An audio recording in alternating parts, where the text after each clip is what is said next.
true nervous. Very, very dreadfully nervous I had been and am. But why will you say that I am mad? The disease had sharpened my senses, not destroyed, not dulled them. Above all was the sense of hearing acute. I heard all things in the heaven and in the earth. I heard many things in hell. How then am I mad? Hearken and observe how healthily, how calmly I can tell you the whole story. It is impossible to say how first the idea entered my brain, but once conceived, it haunted me day and night. Object there was none, passion there was none. I loved the old man. He had never wronged me. He had never given me insult. For his gold I had no desire. I think it was his eye. Yes, it was this. He had the eye of a vulture, a pale blue eye, with a film over it. Whenever it fell upon me, my blood ran cold. And so, by degrees, very gradually, I made up my mind to take the life of the old man, and thus rid myself of the eye forever. Now this is the point. You fancy me mad. Madmen know nothing. But you should have seen me. You should have seen how wisely I proceeded, with what caution, with what foresight, with what dissimulation I went to work. I was never kinder to the old man than during the whole week before I killed him. And every night, about midnight, I turned the latch of his door and opened it, oh so gently. And then, when I had made an opening sufficient for my head, I put in a dark lantern, all closed that no light shone out, and then I thrust in my head. Oh, you would have laughed to see how cunningly I thrust in my head. I moved it slowly, very, very slowly, so that I might not disturb the old man's sleep. It took me an hour to place my whole head within the opening so far that I could see him as he lay upon his bed. Would a madman have been so wise as this? And then, when my head was well in the room, I undid the lantern cautiously, oh, so cautiously. Cautiously, for the hinges creaked. I undid it just so much that a single thin ray fell upon the vulture eye. And this I did for 7 long nights, every night, just at midnight. But I found the eye always closed, and so it was impossible to do the work. For it was not the old man who vexed me, but his evil eye. And every morning, when day broke, I went boldly into the chamber and spoke courageously to him, calling him by name in a hearty tone, and inquiring how he has passed the night. So you see, he would have been a very profound old man indeed to suspect that every night, just at 12, I looked in upon him while he slept. Upon the 8th night, I was more than usually cautious in opening the door. A watch's minute hand moves more quickly than did mine. Never before that night had I felt the extent of my own powers, of my sagacity. I could scarcely contain my feelings of triumph. To think that there I was, opening the door, little by little, and he not even to dream of my secret deeds or thoughts. I fairly chuckled at the idea, and perhaps he heard me, for he moved on the bed suddenly, as if startled. Now you may think that I drew back, but no. His room was as pitch as black, with the thick darkness, for the shutters were close fastened through fear of robbers. And so I knew that he could not see the opening of the door, and I kept pushing it on steadily and steadily. I had my head in and was about to open the lantern when my thumb slipped upon the tin fastening, and the old man sprang up in the bed, crying out, "Who's there?" I kept quite still and said nothing.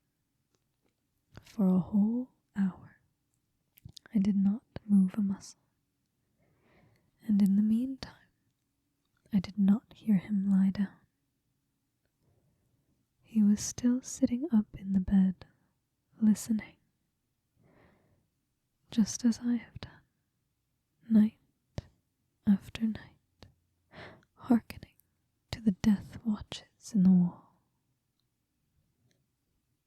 Presently I heard a slight groan, and I knew it was the groan of mortal terror.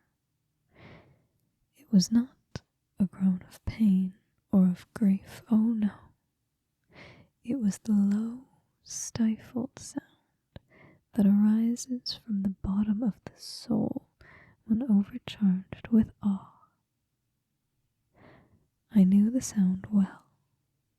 Many a night, just at midnight, when all the world slept, it has welled up from my own bosom, deepening with its dreadful echo the terrors that distracted me. I say I knew it well. I knew what the old man felt, and pitied him, although I chuckled at the heart. I knew that he had been lying awake ever since the first slight noise, when he had turned in the bed. His fears had been ever since growing upon him. He had been trying to fancy them causeless, but could not. He had been saying to himself, "It is nothing but the wind in the chimney. It is only a mouse crossing the floor. Or it is merely a cricket which has made a single chirp. Yes, He had been trying to comfort himself with these suppositions, but he had found all in vain. All in vain. Because death, in approaching him, had stalked with his black shadow before him and enveloped the victim. And it was the mournful influence of the unperceived shadow that caused him to feel, although he neither saw nor heard, to feel the presence of my head within the room. When I had waited a long time, very patiently, without hearing him lie down, I resolved to open a little, a very, very little crevice in the lantern. So I opened it. You cannot imagine how stealthily, until the length, a simple dim ray, like the thread of a spider, shot from out the crevice and fell full upon the vulture eye. It was open, wide, wide open, and I grew furious as I gazed upon it. I saw it with perfect distinctness, all a dull blue, with the hideous veil over it that chilled the very marrow in my bones. But I could not see anything else of the old man's face or person, for I had directed the ray as if by instinct, precisely upon the damned spot. And have I not told you that what you mistake for madness is but over acuteness of the sense? Now I say, there came to me, my ears a low, dull, quick sound, such as a watch makes when enveloped in cotton. I knew that sound well, too. It was the beating of the old man's heart. It increased my fury, as the beating of a drum stimulates the soldier into courage.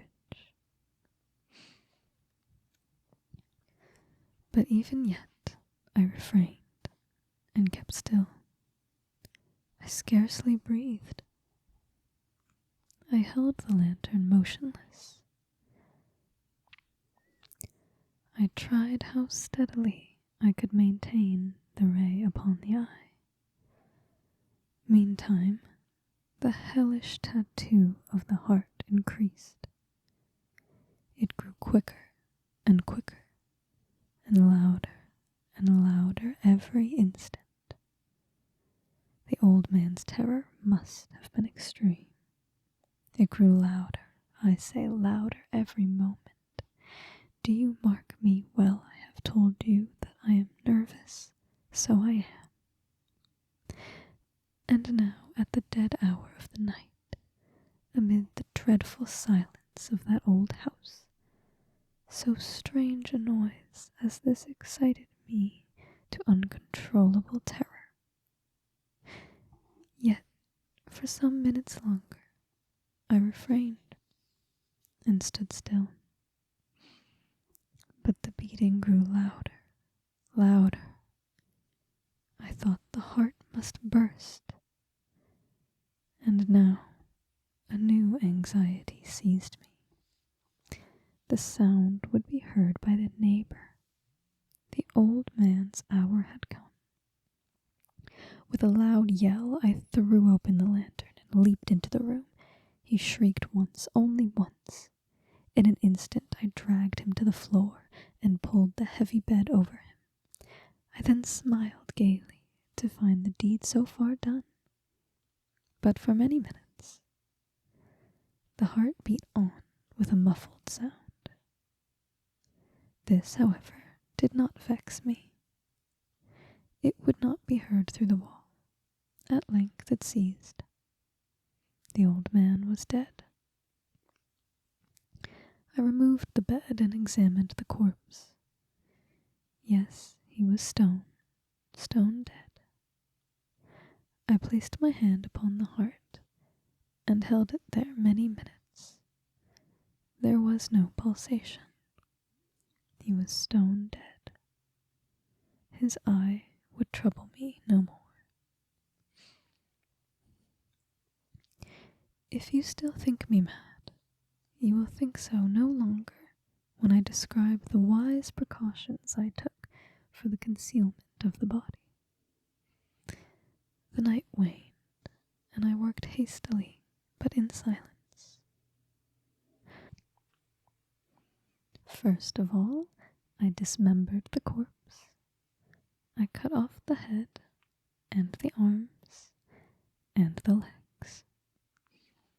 I then took up 3 planks from the flooring of the chamber, and deposited all between the scantlings.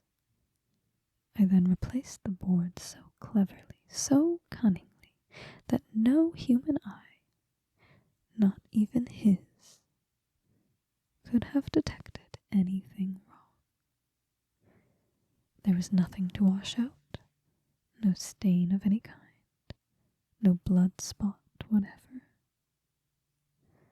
I had been too wary for that. A tub had caught all. When I had made an end of these labors, it was 4 o'clock, still dark as midnight.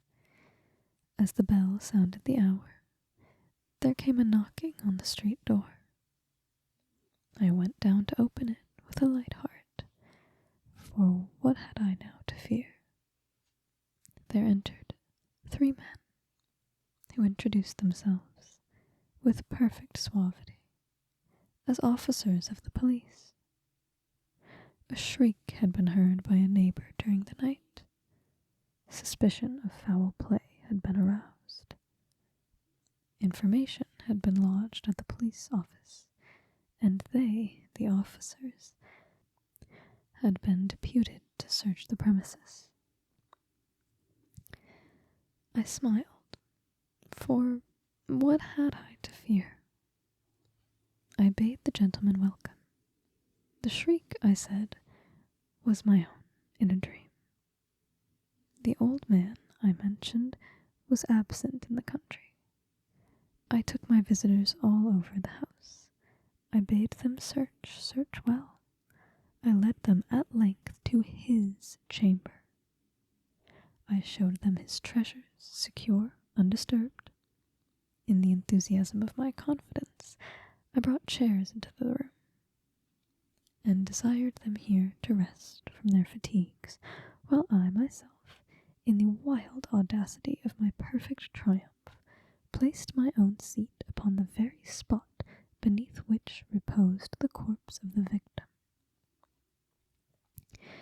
The officers were satisfied. My manner had convinced them.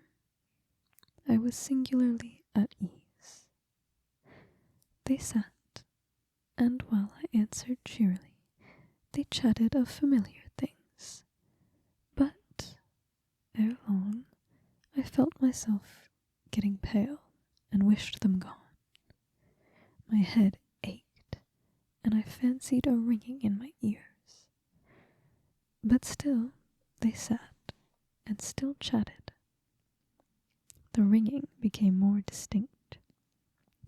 It continued and became more distinct. I talked more freely to get rid of the feeling, but it continued and it gained definitiveness, until at length I found that the noise was not within my ears. No doubt I grew very pale, but I talked more fluently and with a heightened voice. Yet the sound increased. And what could I do? It was a low, dull, quick sound. a sound as a watch makes when enveloped in cotton. I gasped for breath, and yet the officers heard it not. I talked more quickly, more vehemently, but the noise steadily increased. I arose and argued about trifles in a high key and with violent gesticulations, but the noise steadily increased. Why would they not be gone? I paced the floor to and fro with heavy strides, as if excited to fury by the observations of the men. But the noise steadily increased. Oh God, what could I do? I foamed, I raved, I swore, I swung the chair upon which I had been sitting, and grated it upon the boards. But the noise arose over all, and continually increased. It grew louder, louder, louder, and still the men chatted pleasantly and smiled. Was it possible they heard not? Almighty God, no, no, they heard. They suspected, they knew. They were making a mockery of my horror. This I thought, and this I think. But anything was better than this agony. Anything was more tolerable than this derision. I could bear those hypocritical smiles no longer. I felt that I must scream or die. And now, again, hark, louder, louder, louder, louder. Villains, I shrieked, dissemble no more. I admit the deed. Tear up the planks. Here, here. It is the beating of his hideous heart.